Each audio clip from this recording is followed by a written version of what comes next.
we are obviously social beings. There was a philosopher, you might have heard of him, called Aristotle, who lived 2,500 years ago in ancient Greece, and who is very influential in even today, in a lot of things, especially in the Western world, with regards to politics, with regards to biology, and definitely with regards to philosophy. So in philosophy, he's given us if you like, the idea that with reason we can work things out, and a lot of philosophers from there took that on. And his teacher, which was Plato, which you might have heard of as well, they both lived in the same time, of course, because he was his direct student. Then they kind of like decided to go separate ways. Plato opened up his little school, and so did Aristotle, almost competing. And Plato thought that reason wasn't enough, that we needed other things, and essentially that, in a way, we have ideas of things that are more important than the actual world. And that created the other stream of philosophical thoughts, which is idealism, and a lot of other things too. Plato and Aristotle were extremely influential in most philosophers today. All around the world really have at least some influence by those two. But Aristotle also politically, he designed a lot of what we call democracy today, or talked about it. He also categorized most of the fauna and flora in his time, and a lot of at least 3/4 of those categories are still used today in biology. And so very influential guy. But one of the things that's important in this talk today is that he talked a lot about the individual, the human being. He called it a political animal, or a political being, if you like, which really means, if you translate it from the ancient Greek, it means a social animal, right? But there are many animals that are social. Most mammals are, actually. Most mammals are. And there are some that need to be to survive, like dolphins and elephants. You know? There's many of them. And obviously there's others as well, as birds and other types of animals that live best on their own. Some don't. Some live quite well. That live best with regards to socializing, because they protect each other and so forth. And some don't. Some hunt on their own and live on their own. But most creatures do very well in a social setting. And what he's saying is that we're a political animal because not only we need each other, but we also need to organize ourselves around a certain, what he would have called the just city. Because we started living in civilized society, it's important that we can't just behave as if we're living in nature. So there has to be certain rules, there has to be certain things.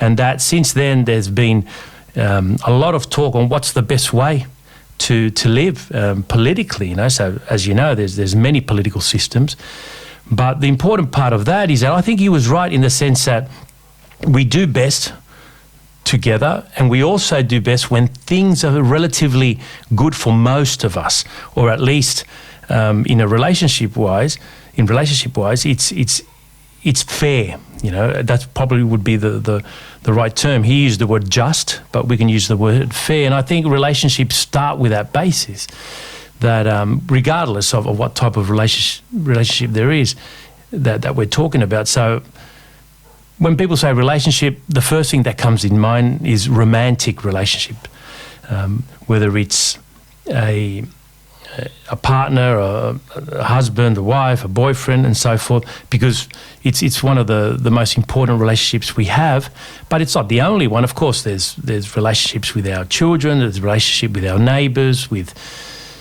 our colleagues, and then of course, then there's more metaphysical type relationships, our relationship with art, you know, and maybe even our relationship with the world, the way we see it. So, but if we start with the most basic thing, a relationship between two people, right, that we love. It could be a romantic relationship, or it just could be a friend, or it could be a family member. And sometimes we love other people that aren't necessarily close to us. We may have a certain love for for someone that we meet every now and then because we just love the way they make us feel, and we just know that the chemistry is there. That's going into a little bit biological psychology, because there is such a thing as chemistry, as you know, and because our brain is a chemical organ, we get that, and that's why sometimes we just get along better with others than with others. It's got to do with personality, of course, and maybe the way we think, but the first thing that hits us is that chemistry, and we can't understand or we can't describe what that may be, but we just know that, oh yeah, this person, they're going to be part of my life for a while. Or sometimes the opposite. Sometimes we find that we get that initial idea, no, this person, there's just something about them, I don't trust them. And we've all had that initial thought, and again, you don't need to be a psychologist to work that out. It's just an instinctual thing. And we go with our intuition, that we call it, right? In psychology, we call it intuition. In biology, we call it instinct. Very similar things. And it's important that we go with that. But having said that, and knowing that we require certain relationships, then the next step is how we actually start them off. So I talk to a lot of people, especially young people in my practice, about this, and it's awkward sometimes meeting people depending on your own personality, your own confidence, whether you're an introverted person or extroverted, which doesn't mean much, because it just means that one person has a greater internal world, that's an introvert, therefore they don't require so much external stimulus to be happy. Or to be happy with themselves. And the extroverted has a greater external world. And so they do require that, and both have their advantages and disadvantages. But for an introverted person or a shy person, it's a lot harder because they don't feel that they don't require it. And maybe they're right, but I still think that some people around us, quality is far better than none, or far better than having many without the quality. So in a way, it's that initial break from how we feel, that naturally speaking. Sometimes it's not the best for us, what we naturally feel, because if we feel like we don't want to be around people or start new friendships, or even like if we're with a partner and we get to the stage where we feel that we don't have to put any more effort, that means that there is something going on, because even though we feel that that's the case, it's probably not the best thing for us. And sometimes it's best just to take the step back and remind ourselves of what Aristotle said. It's far better to have people around us, the right people, but more importantly, it's far better to have a fair relationship. And so when we take that stance, it's not fair for ourselves, and it's not fair for others if they're already in a relationship with us. The relationships we have with other people, in a way, make us who we are. You know, our environment is very important. So we have a certain percentage of internal influence, and of course, a certain percentage external. The reason why we're talking English is because we were born, or at least raised, in Australia, and we speak English, and you might speak another language if your parents are from another language, like I speak Spanish and Italian, but that's because of my environment, because I was exposed to that, and so were you in certain aspects, including the way we think, where even though you don't realise, we're exposed since very little to think in a certain way, and sometimes it's not the best. It's not necessarily the best for us. So what psychology can do, and philosophy, which I love, as I said, can help us just rewind and go, hang on, what am I doing? It's a bit like a coach, like a football coach, just a tactical awareness. How's the game going? Okay, I'm just going to change this around because this isn't working. And it's good in our lives that we do that with many things, whether it's financial, whether it's emotional, whether it's with other people. It's always good just to have a bit of a review. Just take a few minutes a week. I usually tell people to just assess the situation, where you're at now, where you're at with regards to your friends, with regards to your work, with regards to your romantic relationship, with regards to your family, and just review that, because in the modern world, we rarely have time to do that. And that's why there were such great thinkers in the past. I mean, they didn't have phones, they didn't have TV, some of them didn't even have books, but they had a lot of time to think, to ponder. And you'd be surprised, 5 minutes on your own, nothing else, no music, no phone, nothing, just you in your mind. That's a long time, really. 5 minutes just thinking about your life. A week, you'd be surprised. It doesn't seem like much, but it's a long time if you do it right. You start picking up on things, and your relationships, I guarantee you, will be one of the first things that will stand out. That person, why am I still talking to them? I don't really like them, or they don't really like me, or vice versa, or it could be mutual. My job, but especially your relationships. And so start off with the most obvious ones, of course, and not so much with regards to what the other person is providing or not providing, but what we as individuals are doing.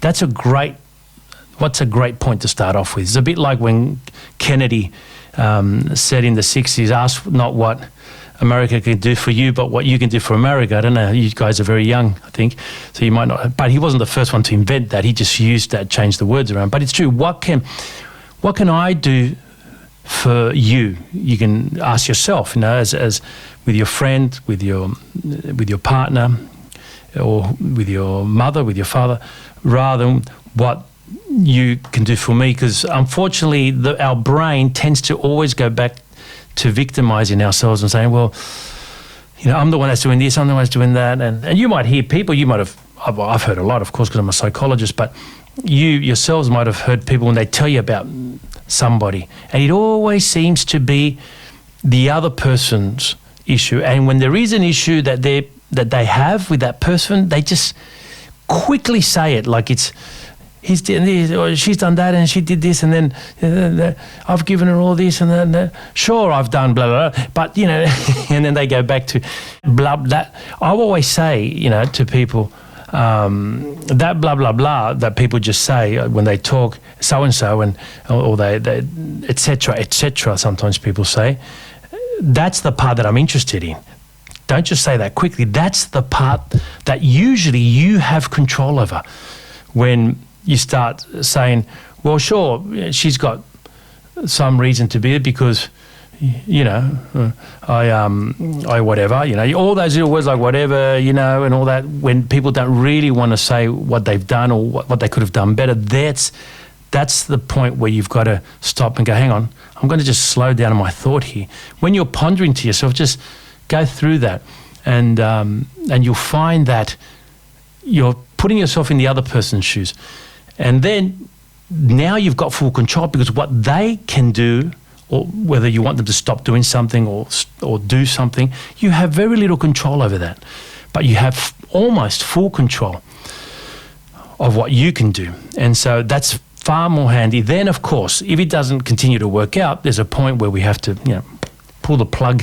Like most things in life, sometimes we have to make a difficult decision in life, whether it's with a friend or a partner, or sometimes even a family member. And because the stress and the worry and the miscommunication and all the rest that comes with it is just too detrimental to our lives. So you put it on balance and you say, no, but you know what? I've given it a go. I've done what I've had to do, and it hasn't worked out. So the point is to remain as objective as possible with regards to your own behaviour, and more importantly, language that we use. Any questions on that you guys have? I said more importantly language because language is our reality, right? So everything you're hearing me say now is the only thing that's creating the reality of what I can pass on, what I know, and so forth. So, and modern philosophers and thinkers, some believe, especially postmodern ones, believe that language is the only thing that exists. And so if I say cow, you've got a picture of a cow, right? Plato, going back to Plato, he would say you've got the perfect picture of the idea of a cow, which is never in the world. It's only up there, in your idea. And that's more real than the actual a cow that you can point out to. That's what Plato would say. Aristotle would say, no, that idea is just something that our brain happens, but the real cow is the one that you can touch and so forth. That's the two different forms of looking at things.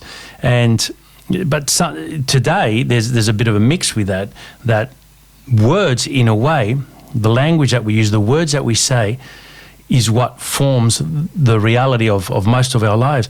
And if you've ever sent a text without a smiley face and the other person says, why are you asking that so angrily? I say, I'm not angry. Forgot to put the smiley face. It's because they're reading something into it. Maybe that's not there, because you're using words to create what you want to say, what you want to feel. So when you talk to someone, it's very important, the words and the way you say those words, because it's not insignificant. It's not insignificant. It's very, very important. I mean, I don't know if you guys are following the US election, but the whole news cycle in the last 24 hours was whether the President of the United States said supporters with an apostrophe or not. That changes the whole context of what he said. Some are offended and some say, no, he meant it as in... But that's how significant it is. One apostrophe can bring down a government. There you go. And so a relationship, when you're talking to another individual, you've got to understand that as you're saying words, as you're asking them something, as you're explaining something or sharing something, the words that you're saying are processed in their head in a way very different possibly to the ones the idea of those words that you have in your head. So that's why it's always important to, especially if you have an issue with someone, to, one, of course, pick the right time. Pick the right time is very important. I remember when I was very, very young, someone said to me, never ask for a pay rise at 9 a.m. because the boss is coming in, he probably wants a coffee. Get out of here, Carlos. Yeah. You always ask at a time where they're happy, just about to go home and so forth. That's just a little tactic anyway. It may or may not work, I don't know. But it's just interesting that even logically we would think, oh, yeah, that makes sense. Why not? Why not give yourself a bit more of a chance? The other thing is, obviously, if it's something that you need to talk about privately, it has to be between you two. And better still in a neutral place where neither one of you have home ground advantage, so to speak, like it's their place or your place and so forth. It's a neutral place. I always say to people in relationship, in couples, when they're trying to work things out, get together at a cafe. Get together in a cafe, because there's people around, but they're not there with you. They're not listening to your conversation. They're having their own coffee. But you're in a public place. We behave differently. We have to keep our tone of voice quite controlled, and it's more civil in a way, and no one has the advantage, and that's far better. So that's the other thing. That's the physical side of things, But more importantly is structure the sentences in a way that it's not offensive to the other person. So allow the other person, like if you have an issue with someone, you'd rather than say, well, you did this, this and this, what's your excuse? Well, that's already starting an argument, isn't it? You can just say, look, there is a few things. Firstly, is anything you need to tell me, and then go from there. And then the next thing would be, well, if they don't talk about it, say, look, there's something that's come to my attention that this and this and this happened. Not like you did this and this happened. Now, I just want to give you the benefit to be able to explain that, because there may or may not be an explanation. So give me another reality, the one that I have now, because at the moment, this is what I believe or what I think happened. And so you're already allowing that other person to at least express themselves. And of course, that's called diplomacy, in the political world. But being diplomatic in your own private life is good. And so that's a bit of communication techniques there, but we're not going to go further into that because it's more about how that relationship affects us. So in a way, we we start off with the premise that most relationships are worthwhile at least giving it a go, whether it's someone that we meet out there or not, because you're open, right? You're coming, you're coming with regards to you're coming to the party thinking that, okay, I'll allow people to approach me and see what happens.